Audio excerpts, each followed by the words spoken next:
Selamat sore, teman-teman. Kita akan bergabung bersama Bung Hans Hayon, ngobrolkan buku Hans Hayon yang berjudul Mencari yang Bintang, Menunggu yang Terguncang. Buku ini sudah lama terbit ya, September 2019.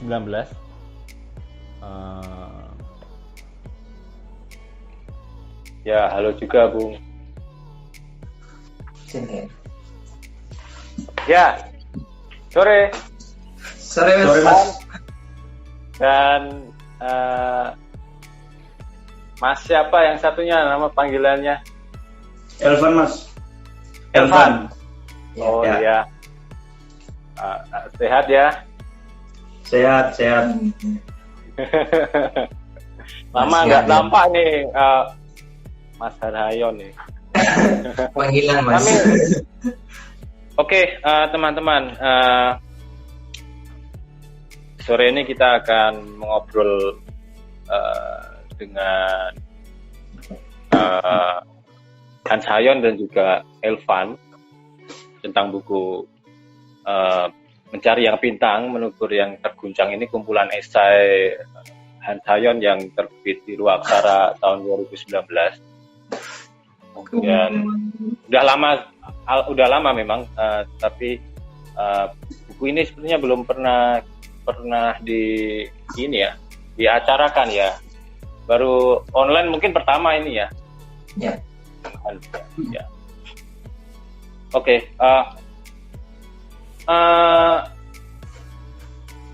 Teman-teman yang nanti juga mau bertanya silahkan ditanyakan di kolom komentar. Nanti di jilid akhir obrolan selama Festival Pembacaan Ruaksara 2020 ini nanti akan ada voucher untuk teman-teman yang aktif di kolom komentar. Oke, buku Hans Hayon ini menarik menurut saya, dalam arti bahwa esai-esainya ini sangat tajam dalam mengkritisi apapun yang sedang dihadapi oleh Hans Hayon dalam bacaan, kemudian dalam realitanya sebagai wartawan, kemudian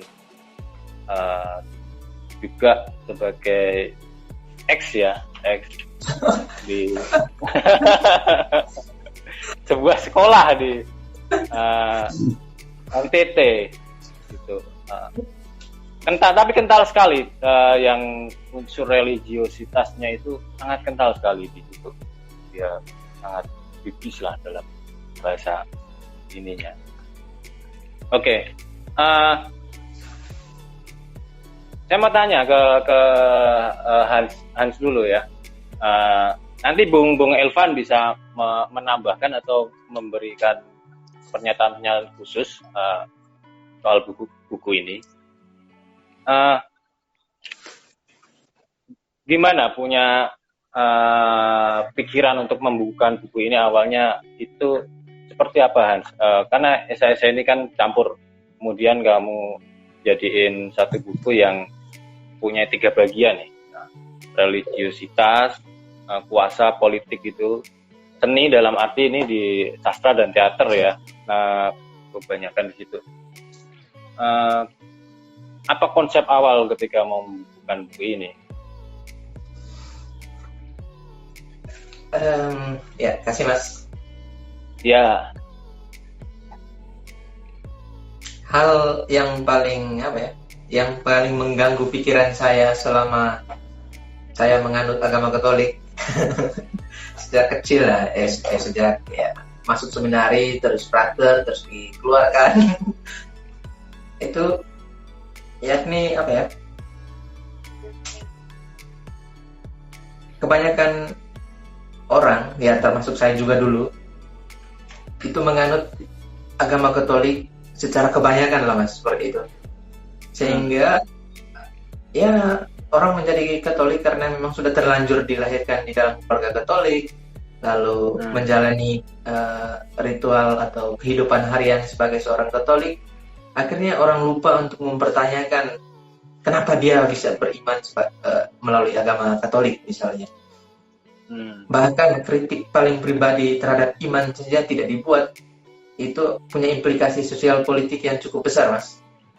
Yang saya amati di NTT, yakni banyak sekali kejahatan-kejahatan di lingkup sosial politik di masyarakat, bahkan di dalam keluarga, ditutupi hanya karena mengatasnamakan itu dari dimensi sakral dari agama kan. Ya. Itu yang pertama. Lalu yang kedua, agama Katolik misalnya, saya lebih condong ke Katolik bahasnya. Agama Katolik misalnya dihilangkan dimensi politiknya, sehingga orang beragama sekedar berurusan dengan Tuhan, berurusan dengan institusi gereja, tetapi dalam kehidupan harian kita tidak pernah lihat warna dari Katolikan itu, Mas. Itu. Lalu yang ketiga, yakni tidak ada sama sekali pembicaraan tentang bagaimana dimensi kekatolikan atau dimensi agama dikaitkan dengan politik dan demokrasi. Dan tapi kalau di NTT sendiri, bagaimana politik dan agama itu bisa berjalan? Tapi kan di NTT kan mayoritas Katolik nih, dan ketika pemilihan pejabat-pejabat, apakah hampir sama dengan bukan hampir sama, bagaimana perbandingannya misalkan di Jawa gitu?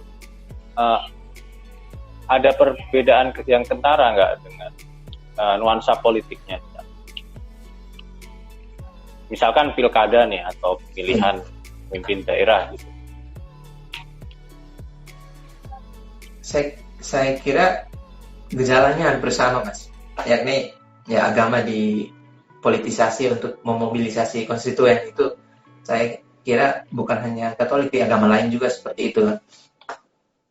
Hanya yang menurut saya agak unik dari konteks NTT, yakni antara dimensi Katolikan dan kultur itu tidak bisa dipisahkan. Orang beragama kultur apa ini maksudnya? Kalau kultur agama atau kultur daerah? Daerahnya, budaya khususnya, Mas. Daerah. Ya.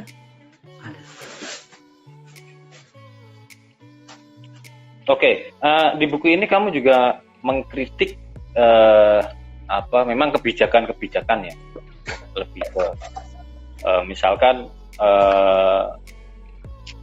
Bentara Flores Pos yang tentang tajuk rencana itu ya.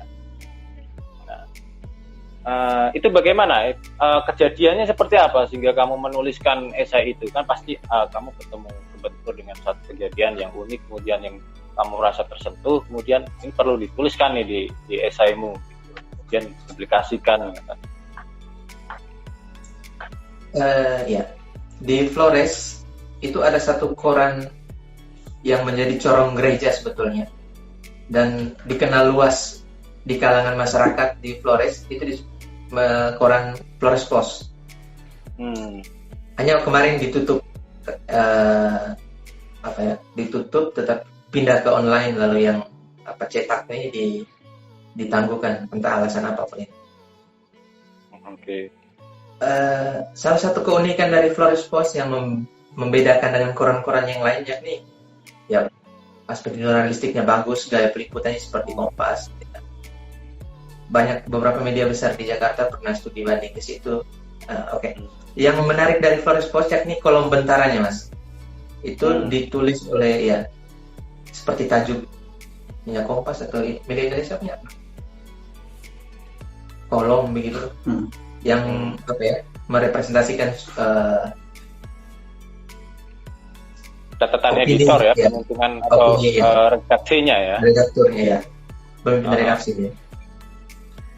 Dan di situ, meskipun itu koran miliknya Gereja Katolik, khususnya kongregasi SWD, kalau di Jawa mungkin Yesuit yang besar, meskipun menjadi corong dari kongregasi SPD, tetapi dia berani untuk mengkritik, termasuk mengkritik kongregasi SPD itu sendiri. Dan itu yang membuat saya merasa, saya tertarik sekali dengan waktu itu pemimpin redaksinya ya. Saya tahu punya jiwa jiwa yang sangat sensitif terhadap hal-hal yang menurut saya tidak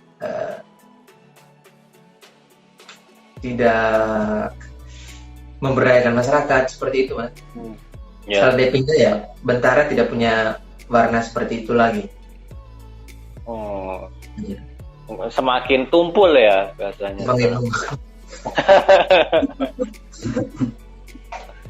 Kalau nuansa ini media sekarang yang di NTT sendiri, menurutmu gimana? Apakah juga semakin tumpul seperti itu tadi, atau ada media-media sebenarnya ada media independen yang mungkin berani menyuarakan sesuatu yang mungkin kalau disuarakan itu akan membawa banyak dampak, yang misalkan kontroversi